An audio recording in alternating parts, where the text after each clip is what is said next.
어머님 시골집 보상받은 집 팔고 서울로 가요. 저희가 잘 모실게요. 그래?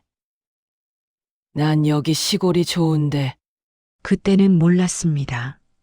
그해 봄 그 며느리의 웃음이 우리 모두의 삶을 뒤흔들 거대한 태풍의 눈이었다는 것을요. 낡은 마당에 햇살이 들고 있었습니다. 복수는 작은 텃밭에 물을 주고 있었어요. 허리가 좋지 않았지만 이 생활이 좋았습니다. 흙냄새, 따뜻한 바람. 그날 아침 민준 아들과 며느리 지수가 갑자기 시골집을 찾아왔습니다. 평소 명절이나 큰 행사가 아니면 얼굴 보기 힘든 며느리였죠. 며느리는 웃고 있었습니다. 환하게, 지나치게 환하게. 마치 숨겨진 보물을 찾은 사람처럼. 그녀는 복순의 손을 잡았습니다. 그 작은 손의 온기가 어쩐지 부담스러웠습니다. 어머님, 정말 축하드려요. 이제 우리도 행복하게 살 수 있게 됐어요. 며느리의 말은 기쁨이었지만 복순의 가슴에 와서 박히는 것은 날카로운 불안감이었습니다. 며느리는 자신의 휴대폰을 복순에게 들이밀었습니다. 지도와 기사 사진, 대규모 재개발 확정, 수백억 대 가치라는 글자가 눈을 아프게 했습니다. 이 집, 낡은 시골집이 이제 황금이에요. 어머님, 이제 우리 같이 살아요. 제가 잘 모실게요. 며느리는 복순을 끌어안았습니다. 따뜻했지만 그 포옹은 마치 단단히 묶어두려는 밧줄 같았습니다. 복순은 아무 말도 하지 않았습니다. 다만 며느리의 품에서 아주 오래전 남편이 남겨준 낡은 서류 봉투의 감촉을 떠올렸습니다. 그녀는 세상 모든 것을 다 가진 것처럼 웃었습니다. 하지만 복순 할머니는 알고 있었습니다. 이 웃음이 땅의 탐욕에서 온 것임을요. 그리고 복순은 아직 며느리에게 말하지 않은 단 하나의 비밀을 간직하고 있었습니다. 그날따라 공기가 어딘가 무거웠습니다. 이야기 시작 전 좋아요, 구독 부탁드리며 항상 건강 기원합니다. 복순 할머니는 올해 김장을 혼자 준비해야 했습니다.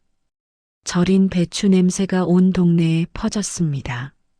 마당에는 찬 바람이 불었어요. 며느리 지수는 어김없이 불참 소식을 전해왔습니다. 엄마, 지수가 갑자기 워크숍이 잡혔대요. 허리가 안 좋다면서. 아들 민준의 목소리는 미안함보다 어딘가 모를 귀찮음이 섞여 있었습니다. 복순 할머니는 수화기 너머로 들리는 젊은 사람들의 웃음소리를 들었어요. 아들의 핑계였죠. 지수는 워크숍 대신 친구들과 고급 펜션에서 호캉스를 즐기는 중이었습니다. 복순 할머니는 묵묵히 배추를 나눴습니다. 손마디가 시큰거렸어요. 이때 옆집 순이 아지매가 다가왔습니다. 순이 아지매는 휴대폰 화면을 복순 할머니 앞에 들이밀었어요. 복순아, 네 며느리 워크숍 간 거 맞나? 페북에 올라온 사진은 여기가 아닌데? 화면 속 며느리 지수는 화려한 옷을 입고 있었습니다. 환하게 웃으며 와인잔을 들고 있었죠. 배경은 근사한 리조트의 수영장이었습니다. 복순 할머니의 손이 파르르 떨렸습니다. 들고 있던 칼이 마당으로 떨어졌어요. 이건 단순한 일이 아니었습니다. 핑계는 핑계였지만 이렇게 눈앞에 증거가 나타난 것은 처음이었습니다. 순이 아지매가 혀를 찼습니다. 저리 귀하게 자란 며느리라니. 복순이 네 팔자가 참. 복순 할머니는 아무 대꾸도 하지 않았습니다. 마른 침만 삼켰어요. 아들의 얼굴이 떠올랐습니다. 김장 대신 처가 식구들과 여행을 간다고 했습니다.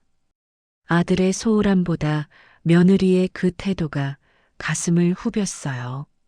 아들이 서울의 대학에 합격했을 때 시골 촌부의 아들이 서울대 붙었다고 동네에 잔치를 벌였습니다. 그때의 뿌듯함이 지금은 쓰린 후회로 변해 있었습니다. 해가 기울었습니다. 복순 할머니는 혼자 남은 마당에 앉았습니다. 며느리는 늘 자신을 무시했습니다. 무식한 시골 아줌마라고 생각하는 듯 했습니다. 그럴 때마다 복순 할머니는 남편의 마지막 말을 떠올렸어요. 돈이 많다고 귀한 게 아니고 스스로가 귀해야 한다고. 그녀는 더 이상 물러서지 않기로 했습니다. 내 삶은 내가 지켜야지. 복순 할머니는 자리에서 일어났습니다. 낡은 서랍장 깊숙한 곳, 남편이 남겨준 봉투를 꺼냈습니다. 노란 종이들이 가득했습니다. 땅 문서였죠. 하지만 그녀는 아직 모릅니다. 더 큰 진실이 기다리고 있다는 것을. 그때부터 모든 것이 이상했습니다.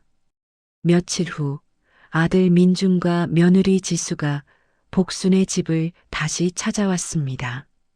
평소 명절 때도 차 한 잔 마시고 서둘러 가던 그들이었습니다. 그런데 이날은 달랐습니다. 며느리가 꽃다발을 들고 있었습니다. 값비싼 수입산 꽃. 어색한 미소가 얼굴에 가득했죠. 어머님, 저번에 김장 못 도와드려서 너무 죄송해서요. 제가 좋아하는 꽃인데 어머님께 드릴게요. 복수는 꽃을 받았지만 코끝으로 전해지는 향기보다 며느리의 갑작스러운 친절이 더 코를 찔렀습니다. 사죄하는 모습이 아니었어요. 무언가를 기대하는 눈빛이었습니다. 며느리의 눈빛은 복순의 얼굴이 아닌 집안 구석구석을 훑고 있었습니다. 어머님, 이 집 참 정겹죠? 근데 많이 낡았어요. 곧 재개발 확정 난대요. 이 집 팔면 돈 엄청날 텐데. 며느리는 자연스럽게 재개발 이야기를 꺼냈습니다. 그리고는 복순의 작은 텃밭 쪽을 바라보며 물었습니다. 어머님, 혹시 이 집 말고 이 동네에 다른 땅 가지고 계신 거 없으시죠? 이 집터가 전부시죠? 복순은 차를 따르던 손을 멈췄습니다. 주전자의 뚜껑이 딸깍하고 소리를 냈습니다. 이건 단순한 우연이 아니었습니다. 며느리는 땅의 유무를 확인하려는 듯 했습니다. 이 집터 외에는 아무것도 없을 거라고 확신하는 듯 했어요. 그 오만한 확신이 복순의 심기를 불편하게 만들었습니다. 땅이야 뭐. 시골 촌부가 무슨 땅이 있겠니? 복순은 부드럽게 대답했습니다. 그러나 며느리의 눈빛은 복순의 말에 담긴 여운을 놓치지 않았습니다. 며느리는 급하게 말을 돌렸습니다. 어머님, 저희가요, 어머님을 저희가 사는 아파트 근처 원룸으로 모시려고요. 깨끗하고 따뜻한 원룸. 거기 사시면서 저희 손주들 봐주시면 너무 좋을 것 같아요. 제가 진짜 잘 모실게요. 며느리는 잘 모시겠다는 말을 힘주어 말했습니다. 아들 민주는 옆에서 어색하게 고개만 끄덕였습니다. 그들의 말투에서는 복순의 아니보다 이 집이 빨리 팔리기를 바라는 조급함이 느껴졌습니다. 낡은 시골집을 팔아 큰 돈을 챙긴 후 복순에게는 최소한의 공간만 제공하려는 의도가 엿보였죠. 며느리는 웃으며 복순의 팔을 잡았습니다. 그 손길이 차갑게 느껴졌습니다. 복순은 문득 깨달았습니다. 며느리는 자신이 오랫동안 무시했던 이 시골 아줌마가 이제 돈줄이 되었다고 생각하는구나. 복수는 더 이상 물러서지 않기로 했습니다. 아니, 나는 이 집이 좋단다. 원룸은 됐다. 복순의 목소리는 차분했지만 단호했습니다. 며느리의 웃는 얼굴이 순간 일그러졌습니다. 침묵이 길어졌습니다. 하지만 그녀는 아직 모릅니다. 이 동네 노른자위 땅의 주인이 누구인지. 며느리 지수는 시어머니 복순에게서 돌아온 후 잠을 이룰 수 없었습니다. 복순의 집터는 확실했지만 그날 복순의 단호한 눈빛과 땅이야 뭐. 시골 촌부가 무슨 땅이 있겠니? 라는 모호한 대답이 지수의 신경을 긁었어요. 며느리는 자신이 무시했던 시골 촌부가 무언가를 숨기고 있을지 모른다는 생각에 사로잡혔습니다. 여보, 확실해? 엄마 명의로 저 낡은 집 말고는 아무것도 없는 거? 지수는 밤늦게 아들 민준을 추궁했습니다. 민준은 지친 표정으로 아내의 눈을 피했어요. 확실하지. 나도 태어나서 이 집에서 살았잖아. 엄마가 무슨 돈으로 땅을 더 샀겠어. 그리고 아버지가 사업 실패하고 시골로 내려왔을 때 가진 거 하나 없었어. 민준의 대답은 논리적이었지만 지수는 만족하지 못했습니다. 그녀는 복순이 재개발 정보를 눈치채고 일부러 숨기고 있다고 의심했습니다. 그녀는 더 이상 아들에게 의지할 수 없다고 판단했습니다. 다음 날 아침, 지수는 몰래 시골로 향했습니다. 복순이 읍내 장터에 간 틈을 타 집 안으로 침입했습니다. 문은 낡았지만 자물쇠는 튼튼했어요. 지수는 능숙하게 작은 공구를 이용해 자물쇠를 풀었습니다. 숨소리가 거칠어졌습니다. 이 침입은 계획적이었습니다. 그녀는 복순의 통장이나 땅 문서를 찾기 위해 샅샅이 뒤지기 시작했습니다. 안방, 낡은 장롱, 쌀통 밑, 이불장 속, 아무것도 없었어요. 시골집은 낡았지만 정리정돈이 잘 되어 있었습니다. 지수는 땀을 흘렸습니다. 그때 민준 아버지의 영정사진 아래 놓인 작은 낡은 서랍장이 눈에 들어왔습니다. 열쇠가 잠겨 있었습니다. 지수는 숨을 죽였습니다. 장터에서 복순이 돌아올 시간까지는 5분도 채 남지 않았어요. 지수는 가방에서 만능 열쇠를 꺼내 서랍장을 열었습니다. 삐걱이는 소리가 크게 들렸습니다. 서랍장 안에는 낡은 결혼사진과 함께 누렇게 변색된 서류 봉투가 있었습니다. 먼지 냄새. 지수는 봉투를 꺼내 들었습니다. 떨리는 손으로 봉투를 열었습니다. 안에는 몇 장의 종이가 들어 있었습니다. 지수는 급하게 종이를 읽어 내려갔습니다. 눈이 커졌습니다. 그녀의 숨이 턱 막혔습니다. 봉투 안에는 시골집 토지 등기부등본이 아닌 구입 당시 시세 확인서와 명예 신탁해지 서류 등이 들어 있었습니다. 그리고 그 서류들 사이에는 복순 소유 임야 및 농지 현황이라는 제목의 낡은 문서가 끼어 있었습니다. 거기에는 익숙한 집원들이 적혀 있었습니다. 동네 사람들이 저 땅은 곧 개발될 노른자위라고 침을 튀기며 이야기하던 그 땅들. 동네 전체를 합친 것보다 더 넓은 면적이 복순의 이름 세 글자로 나열되어 있었습니다. 지수는 손으로 입을 틀어막았습니다. 이건 수백억 대였습니다. 그 순간 마당에서 복순의 구수한 노랫소리가 들려왔습니다. 복순이 장터에서 돌아온 것입니다. 지수는 서둘러 봉투를 서랍장에 집어넣으려 했습니다. 하지만 그녀는 아직 모릅니다. 복순이 이미 그 서류 봉투를 만지작거린 흔적을 알고 있었다는 것을. 며느리 지수는 회사를 그만두고 시골집에 눌러 앉은 후 태도가 180도 달라졌습니다. 그녀는 복순을 어머님 대신 엄마라고 부르기 시작했습니다. 복순이 앉기 전에 먼저 방석을 깔아주었고 복순이 한마디 하기도 전에 원하는 것을 내밀었습니다. 모든 행동이 지나치게 완벽했습니다. 완벽한 연기. 복순은 그 모습을 조용히 지켜볼 뿐이었습니다. 엄마, 여기 계시면 심심하시잖아요. 제가 이 동네 재개발 정보 싹 정리했어요. 이 집터 말고 다른 땅 혹시 아는 분 명의로라도 있지 않나? 제가 알아봐 드릴게요. 지수는 시도 때도 없이 땅 이야기를 꺼냈습니다. 그녀는 복순이 아직 땅의 존재를 모르고 있을 것이라 믿고 있었어요. 복순의 집터 외에 노른자 위 땅을 은근슬쩍 복순 명의로 이전하게 만든 뒤 자신이 모든 것을 관리하려는 큰 그림을 그리고 있었습니다. 복순은 며느리가 내민 재개발 문서를 받아들었습니다. 그리고는 부드럽게 웃으며 말했습니다. 고맙다, 지수야.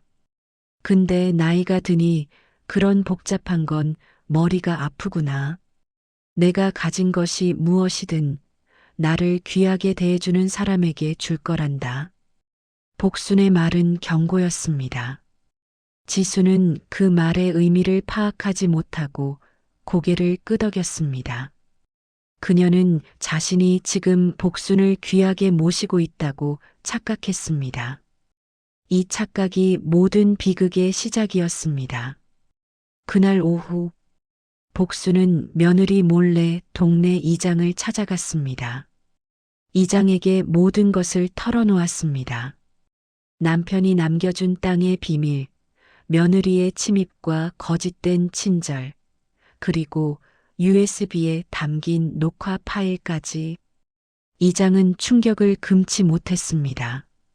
복순아, 자네가 지금까지 얼마나 힘들었겠나? 그 아까운 땅, 자식 준다고 아끼더니. 복순은 차분했습니다. 그녀의 눈빛은 흔들림이 없었습니다. 더 이상 며느리의 탐욕에 휘둘리는 촌부가 아니었어요. 이 순간 복순은 이 드라마의 주인공이 되었습니다. 이장님, 이제 제가 할 일은 한 가지뿐이어요. 제 아들에게 그리고 며느리에게 돈보다 귀한 것을 가르쳐야겠습니다. 복순은 결심했습니다. 그녀는 이장에게 모든 땅 문서를 맡겼습니다. 그리고 재개발 조합에 제출할 서류를 준비했습니다. 땅의 최종 처분을 알리는 서류였습니다. 복순은 시골집으로 돌아왔습니다. 저녁 식사를 준비하는 며느리의 뒷모습을 보았습니다. 겉으로는 헌신적이지만 숨막힐 듯한 계산이 느껴지는 뒷모습. 복순은 아들 민준에게 전화를 걸었습니다. 민준아, 내일 아침 일찍 내려와라. 너하고 내 아내하고 할 이야기가 있다. 복순의 목소리는 평소와 달랐습니다. 무겁고 단단했습니다. 민주는 어머니의 목소리에서 예사롭지 않은 기운을 느꼈습니다.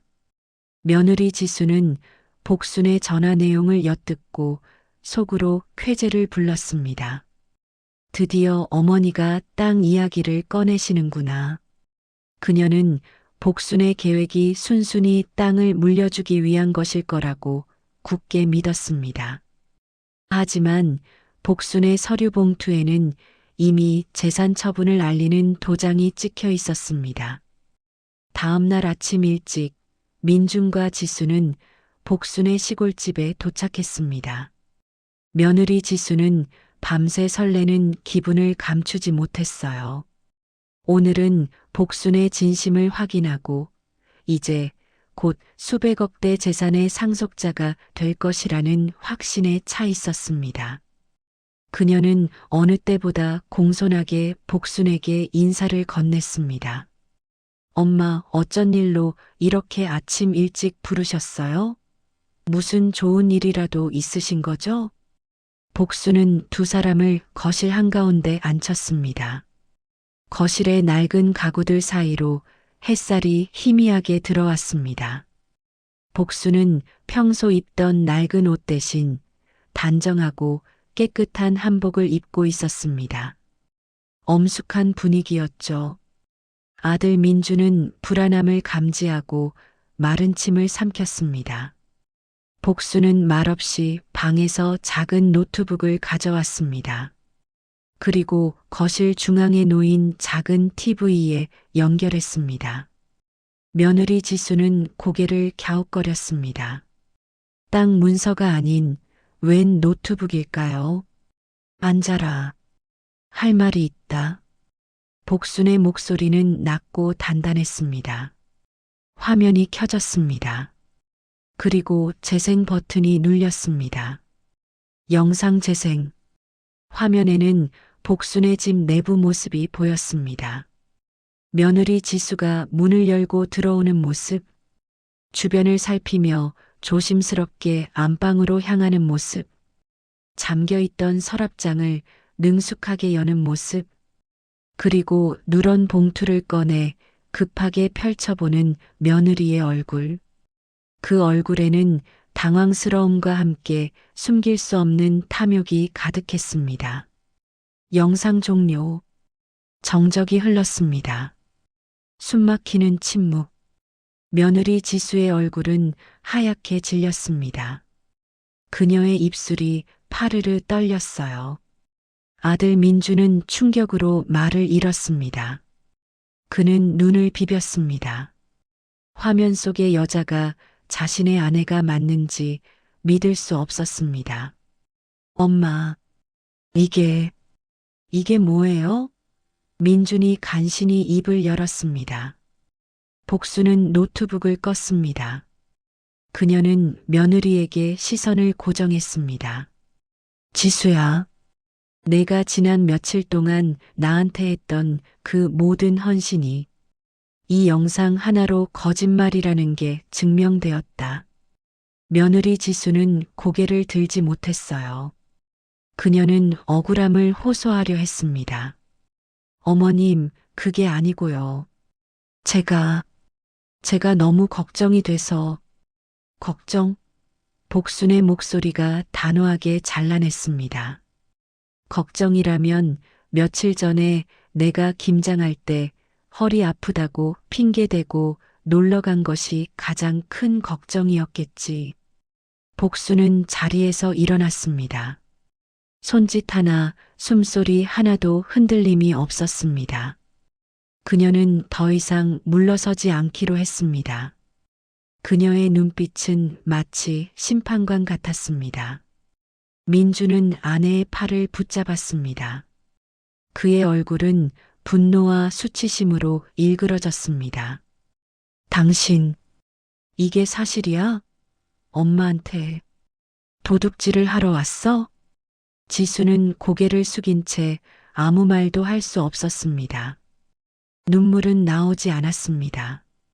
오직 당혹감과 치욕만이 그녀를 지배했습니다. 복순의 첫 번째 폭로는 며느리의 헌신이 얼마나 값싼 거짓이었는지를 증명했습니다.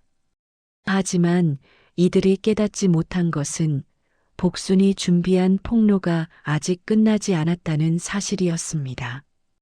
복순의 눈에는 슬픔 대신 단호함이 서려 있었습니다. 며느리 지수의 침묵은 길어졌습니다. 아들 민주는 아내의 모습에 절망했습니다. 복수는 아들의 어깨를 감싸 안았습니다. 민준아, 너도 알았어야지. 내 아내가 너와 나를 어떻게 속여왔는지. 민주는 고개를 들었습니다. 눈빛은 어머니에게로 향했지만 그 안에는 아내에 대한 실망감이 가득했습니다. 엄마, 저한테 왜 미리 말씀 안 하셨어요? 저도 몰랐어요. 정말 몰랐어요. 내가 알지 못했던 것이 또 하나 있다. 복수는 잠시 숨을 골랐습니다. 그리고는 며느리 지수가 전날 밤 숨겨두었던 바로 그 서류 봉투를 꺼내 들었습니다. 낡고 노란 봉투. 그 안에서 복수는 서류들을 펼쳐 보였습니다. 이것은 내 아버지가 남겨준 것이다. 20년 전 너희 아버지가 사업을 크게 성공했을 때 이 시골에 와서 헐값에 사두었던 땅 문서다. 며느리 지수는 그 서류를 다시 보는 순간 자신이 침입하여 확인했던 수백억 대 임야와 농지 현황이 머릿속에 떠올랐습니다. 그녀는 무릎을 꿇었습니다. 이제야 사태를 파악한 것입니다. 이 낡은 집터가 아니라 동네 전체의 노른자 위 땅이 복순의 명의였던 것입니다. 어머님, 제가 잘못했어요. 제가 너무 어리석었어요. 용서해 주세요. 이 땅 제가 잘 관리할게요. 제발. 지수는 울면서 복순의 발목을 잡았습니다. 그녀의 사과는 진심이 아니었습니다. 땅에 대한 탐욕이 더 커 보였습니다. 아들 민주는 아내의 추악한 모습에 치를 떨었습니다. 지수야, 너 당장 일어나. 지금 사과하는 게 진심이야. 땅 때문이야. 복수는 차가운 침묵으로 그들을 지켜보았습니다. 그리고는 마지막 서류 한 장을 꺼내 테이블 위에 조용히 내려놓았습니다. 이 장이 준비해준 서류였습니다. 이것은 내가 오늘 아침 재개발 조합에 제출한 땅 처분 서류이다. 며느리 지수는 눈이 휘둥그레졌습니다. 민준 역시 놀라 서류를 집어들었습니다. 서류의 내용은 명료했습니다. 재개발 예정지 내 임야 및 농지 전량, 동네 이장 명의의 사회복지재단에 조건 없이 기부. 지수는 소리를 질렀습니다. 말도 안 돼. 어머님, 수백억을. 왜 그러셨어요? 저한테 주셔야죠. 그녀는 서류를 찢어버릴 듯이 거칠게 붙잡았습니다. 복수는 단호했습니다. 그녀의 눈에서는 눈물 한 방울도 흐르지 않았어요. 이 땅은 원래부터 나를 귀하게 대해주지 않는 자식에게 주려고 했던 것이 아니었다. 내 아버지의 마지막 유언이었다. 돈이 사람보다 귀해지는 순간 그 돈은 썩은 물이 될 것이다라고. 복수는 며느리에게서 서류를 빼앗았습니다. 민주는 어머니의 결단에 고개를 숙였습니다. 그는 아내의 탐욕과 자신의 무관심이 결국 어머니를 이렇게 만들었음을 깨달았습니다. 그 순간 며느리 지수는 자신이 영원히 무시했던 시골 촌부가 사실은 세상의 모든 부와 정의를 손에 쥔 현명한 심판자였음을 깨달았습니다. 그녀는 더 이상 돌이킬 수 없는 후회에 휩싸였습니다. 복순의 이 연쇄 폭로는 가족의 관계와 가치관을 산산조각 냈습니다. 폭풍이 지나간 자리는 늘 고요합니다. 며칠 후 아들 민준과 며느리 지수는 시골집을 떠났습니다. 며느리의 얼굴에는 탐욕 대신 깊은 상실감과 후회가 남아 있었습니다. 복수는 그들에게 어떤 꾸중도 어떤 위로도 하지 않았습니다. 다만 스스로의 삶을 귀하게 여길 줄 알면 그때 다시 찾아오거라 라는 마지막 말을 남겼습니다. 그 후 1년의 세월이 흘렀습니다. 동네의 재개발은 예정대로 진행되었습니다.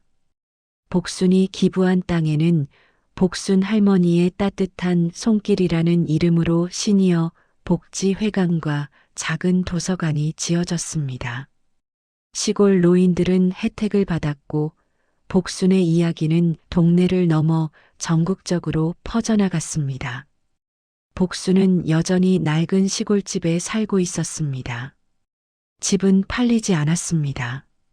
그녀에게는 남편과의 추억이 깃든 이 낡은 집이 수백억의 땅보다 훨씬 더 귀한 가치였어요. 마당의 텃밭에는 싱싱한 채소들이 자라고 있었습니다. 어느 맑은 가을날 오후, 복수는 홀로 텃밭에서 물을 뽑고 있었습니다. 그때 마당 문이 조심스럽게 열렸습니다. 아들 민준이 서 있었습니다. 옷차림은 수수했지만 눈빛은 이전보다 훨씬 단단하고 성숙해져 있었습니다.